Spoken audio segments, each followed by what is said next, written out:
The February 9th reveal, confirmed by Formula1.com, is not just a car launch, but a calculated distraction. The world waits for Aston Martin's new F1 Challenger, yet leaked reports from Barcelona suggest the real story is what they are frantically hiding under the bodywork. Here is the situation as of today, Monday, February 2nd, 2026, a date verified by Win Calendar. Lawrence Stroll and his team will take the stage in exactly 1 week to unveil the AMR26. This is theoretically the most anticipated machine in modern Formula One history. It marks the first chassis spearheaded by design genius Adrian Newey since his departure from Red Bull. And as Formula One reports, it signals the start of the brand's factory partnership with Honda. The hype machine is running at full capacity by promising a championship contender that will dethrone Max Verstappen. A closer look at the events of the last 72 hours makes the picture murky. Following a secretive shakedown at the Circuit de Barcelona Catalunya late last week, confirmed by Aston Martin NF1, whispers have emerged from the paddock that the car we are about to see on February 9th might not be the real challenger at all. Industry insiders believe Aston Martin is preparing a dummy launch, which is a cosmetic shell designed to protect their radical aerodynamic secrets from prying eyes until pre-season testing begins. The timeline has been brutal. The pressure from Stroll is reportedly suffocating, and the silence regarding their new Honda power unit's reliability is becoming noticeable. We need to examine what actually happened in Spain last week. Most teams were uploading slick 4K footage of their shakedowns, but Aston Martin's run was shrouded in unusual secrecy. The AMR26 did hit the track, yet it was draped in a chaotic, all-black testing livery specifically designed to scramble camera sensors and hide body contours. Trackside observers noted that the team built temporary screens around the garage that stayed up longer than usual. This paranoia stems from the fact that the suspension geometry Adrian Newey has chosen is reportedly so radical that it could force every other team on the grid to scrap their designs if they saw it too early. Reports indicate the car features a double pushrod layout that defies conventional 2026 regulation logic. They are hiding a fundamental reinterpretation of the rules rather than just a winglet or a floor edge. The vehicle that rolls out on February 9th will likely have basic, generic suspension covers to mask this innovation, making the entire launch event a piece of theater rather than a technical reveal. A much bigger and quieter concern is brewing in the engine bay, beyond the aerodynamics.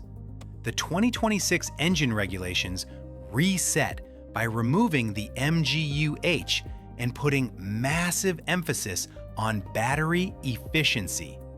This is where the partnership with Honda was supposed to be the perfect solution. Rumors circulating since January suggest that the Japanese manufacturer might be battling major hurdles with the new energy deployment systems. This project required rebuilding their UK base almost from scratch after the 2020 withdrawal announcement, unlike their dominant run with Red Bull. If the rumors of a battery deficit are true, the AMR26 could be the most beautiful car on the grid that simply runs out of electrical power halfway down the straights? The team has been secretive by refusing to release dyno figures or reliability data. Combining a radical Newey chassis with an unproven power unit creates a risky situation that could either dominate the season or result in technical failures during the first week of testing. Make sure to subscribe and turn on notifications to stay ahead of the curve on these developing F1 stories. We are tracking every update leading to the Bahrain tests. The design risks are also worth examining closely. Bringing in Adrian Newey was Lawrence Stroll's biggest move, heavily analyzed by the BBC, but integration has not been easy. Sources inside the Silverstone factory describe a massive culture shift over the last 6 months. Newey is notorious for his uncompromising demands on packaging, as he wants the gearbox smaller, the cooling tighter, and the driver position lower than anyone else thinks is possible. This friction has reportedly pushed the engineering team to their limit to meet the February deadline. The deception of the launch date is also about morale, as presenting a unified and finished front to the world masks the frantic shifts happening behind the scenes to get the race spec parts ready for the season opener in Melbourne. The car you see on stage on February 9 is likely a hybrid spec made of rapid prototype parts and show car components, while the actual race-ready carbon fiber is still being baked in the autoclaves. This is a deadline that the team is barely managing to meet. Racing News 365 reported just hours ago, on February 2nd, that Aston Martin announced Jenson Button as their new team ambassador. It looks like a nostalgic reunion with Button, Honda, and Alonso together again, but the timing is significant. A team does not bring in a universally loved world champion 1 week before their most critical launch, unless they need a shield. And this timeline is tracked closely by Planet F1. Button is a master of PR who knows how to deflect tough questions and charm the media. His arrival suggests the team anticipates difficult questions about the car's readiness or the Honda engine's performance. He serves as an effective distraction. Journalists are busy asking Jenson about his 2009 title run or his history with Honda, instead of grilling Andy Cowell or Lawrence Stroll about why the car's wheelbase looks different from the CAD drawings. It is a calculated move to control the narrative before a single wheel turns in anger. The stakes of the February 9 reveal extend far beyond the racetrack. Aston Martin is simultaneously rolling out the Valhalla, their mid-engine hybrid supercar that entered full production last year. The marketing pitch for the Valhalla is entirely dependent on the race-to-road technology transfer. They have sold 999 customers on the idea that they are buying a road-legal version of the F1 car. If the AMR26 fails, or if the Honda partnership struggles early on, that marketing strategy fails. The company's stock price is heavily leveraged on this transition to a British Ferrari image.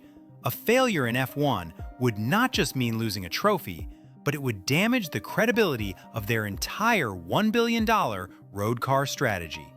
The deception is about maintaining the appearance of technological supremacy to keep their ultra-wealthy road car clients happy, rather than just hiding aero secrets.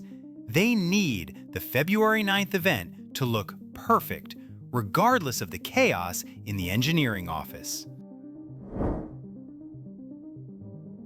There is also the Fernando Alonso factor. This is his final attempt at 44 years old, and he signed a multi-year extension specifically for this Honda Newey era. His comments after the Barcelona shakedown were typically political, praising the team's effort while giving away absolutely nothing about the car's actual balance. Alonso's patience will end instantly if that car has a weakness, if the Honda engine is clipping early, or if the balance is not sharp. The current situation acts as the quiet period before potential trouble. Aston Martin needs the world to believe Alonso is fully satisfied, because the stock market reacts the moment his body language shifts in the paddock. Observers should watch his face carefully during the February 9th live stream. If he looks anything less than ecstatic, it confirms that the simulator data is not matching the wind tunnel promises. He acts as the early warning system for this entire project.